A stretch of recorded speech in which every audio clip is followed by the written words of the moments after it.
কথা হয়েছিল ফোন বিয়ে ঠিক হয়ে যাবার পরে তখন মাঝেমধ্যেই ফোনে বা সামনাসামনি গল্পগুজব হয় হানিমুনে পেরিয়ার ফরেস্ট যাব বলায় মল্লিকা খুব একটা খুশি হয়নি বলেছিলা বনে কেন ভেবেছিলাম বলি রামসীতার হানিমুন কিন্তু বনেই হয়েছেন সেই ট্র্যাডিশন বজায় রাখছি তবে এই উত্তরটায় রাবণের প্রসঙ্গ আসতে পারে বলে চেপে গেছিলাম আমার নিজের কাছে একটা উত্তর আছে আমি আরণ্যক পড়েছিলাম ক্লাস 10 তা ছিল এক সাংঘাতিক অভিজ্ঞতা বনের গাছপালার সোদা গন্ধ উঠে এসেছিল বিয়ের পাতা থেকে তারপর থেকেই বন টানে আমাক তাই হানিমুনে কেরল ট্যুরের প্রথম বেড়ানোর প্রোগ্রামটাই করেছিলাম Periyar tiger reserve forest Mallika কলকাতার মেয়ে মন দিয়ে পড়াশোনা করেছ বাবা মার সঙ্গে পুরী দীঘা দার্জিলিং গেছ বিয়ের পর নতুন বর প্রথমেই কেরলের জঙ্গলে নিয়ে যাবে শুনে হয়তো ঘাবড়ে গেছেন আদর কারানো সুরেলা গলায় বলেছিল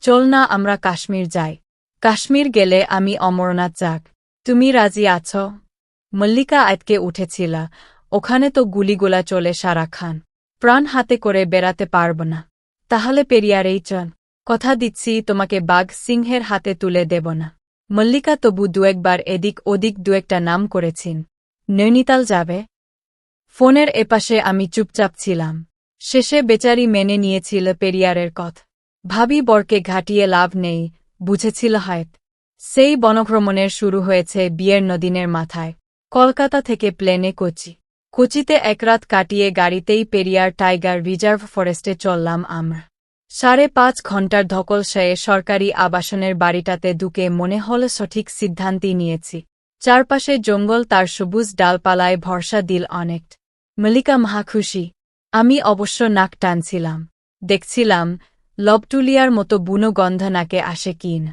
পরে ভাবলাম ওসব আমাদের জন্য নাই পাপিতাপি মানুষ পরের দিনটা ভীষণভাবেই হতাশকর জ্যাকেট পরে পেরিয়ার নদীর বুকে ভেসে দুপাশের জঙ্গলের শোভা আর চড়ায় কয়েকটা হরিণ ছানার দর্শনে মোটেই খুশি হতে পারলাম না মল্লিকা লাঞ্চের পরে দিবানিদ্রায় মগ্ন আমি বাইরের দোলনায় বসে ভাবছি শুধু আজকের দিন না বনভ্রমণ জমল না কাল আবার অন্যপথ শকলি ফুরায়ে যায় মা কে জানে কার মনের কথা কে শোন ঠিক আমার পাশটায় এসে দাঁড়াল ছাতা হাতে আমি তাকে ভাগাবার মতলবেই ছিলাম ভাবিনি ওই নেহাত বেচারা লোকটা রীতিমতো সাহসী আমাকে একটা অদ্ভুত প্রস্তাব দিলস চলিয়ে বাবুজি মেরা সাথ আপলোক কো ইয়ে বন ঘুমায়েঙ্গে আমার রক্তে হাতছানি ছিলি তবু মল্লিকা ঝামেলা করলে হয়তো যাওয়া হতো না কিন্তু ও একঠায় রাজি হয়ে গেন যোগ যাতে কামড়াতে না পারে তার জন্য বুট পরলাম আমরা প্যান্ট শার্ট আর মাথায় টুপি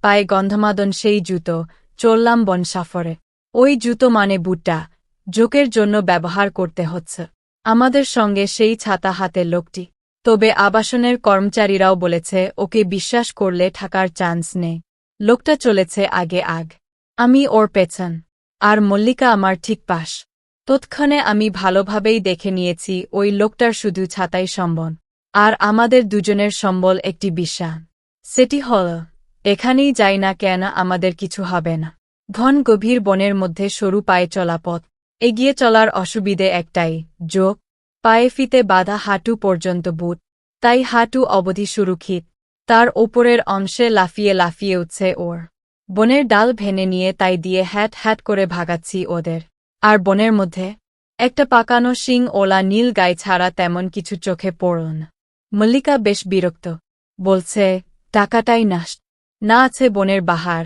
না আছে বুনো জন্তু এভাবে বনের মধ্যে ঘুরপাক খেয়ে হবেটা কি চল ঘরে ফিরে যায় আমার তাতে মতো নেই চারপাশে হাত পা ছড়িয়ে দাঁড়িয়ে থাকা পুরনো দিনের বনস্পতিরা আমাকে ততক্ষণে আবিষ্ট করে ফেলেছ ঘাসের মধ্যে দিয়ে হেঁটে চলা সরু পথে আমি এগিয়ে যাই লোকটার পিছু বাতাসে বনের বুনো গন্ধ ভেসে এসে আমার নাকে ছাপট মার আর কেউ পায় কি না জানি না আমি সত্যিই পাই দূরে আকাশের গায়ে আঁকা ছবির মতো আবছা পেন্সিলের স্কেচে পাহাড়ের দেউ চোখে পড়ছে লেকের ধারে হাঁটার সময় বনের ঘনত্ব কমে আসছেন ফাঁকে উকি দিচ্ছিল নীল আকাশ এখানে ওখানে ছড়িয়ে ছিটিয়ে থাকা মেঘের দল ভেসে বেড়াচ্ছিল সেই আকাশের বুক লোকটা থামেই না চক্রাকারে ঘুরিয়ে চলেছে আমাদের আমরাও ওর পিছু চলেছি বনের পথ মল্লিকার পায়ে লাগছে জোকের উপদ্রব মাঝে মাঝেই ও বলছে, ফিরে চল, আর শুধু শুধু রাস্তায় হাঁটতে পারছি না।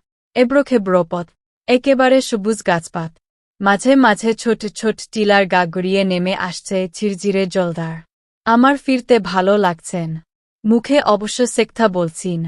ঠিক তখনই বনের ঝোপঝাড় ঠেলে কারোর আসার আওয়াজ পেলাম আমরা। কিছু বোঝার আগেই দুধ দাঁড়িয়ে আমাদের মাঝখান দিয়ে দৌড়ে গেল দুটো বুনো শুয়োর। আমরা লাফিয়ে দুপাশে সরে না গেলে কি হতো বলা মুশকিল। মল্লিকা হাফাজ। আমি ওর হাত ধরে টেনে আনছিলাম একটা বুনো কুলের গাছের দিক।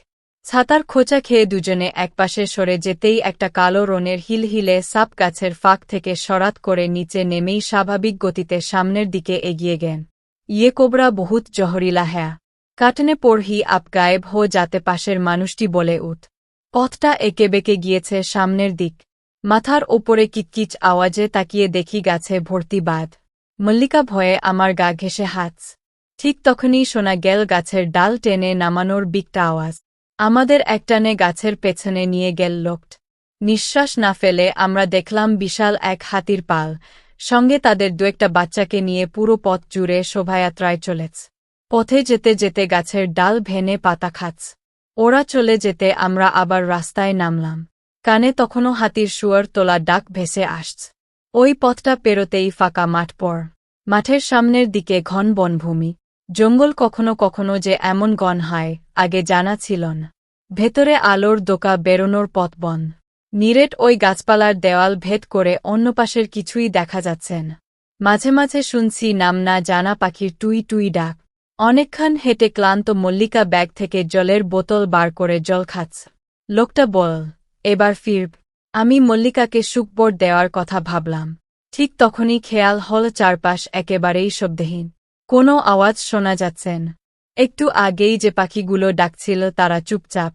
এক অস্বস্তিকর নীরবতা নেমে এসেছে আমাদের চারপাশ। লোকটার দিকে তাকাই, মুখে আঙুল দিয়ে আমাদের চুপ করে থাকতে বলছে।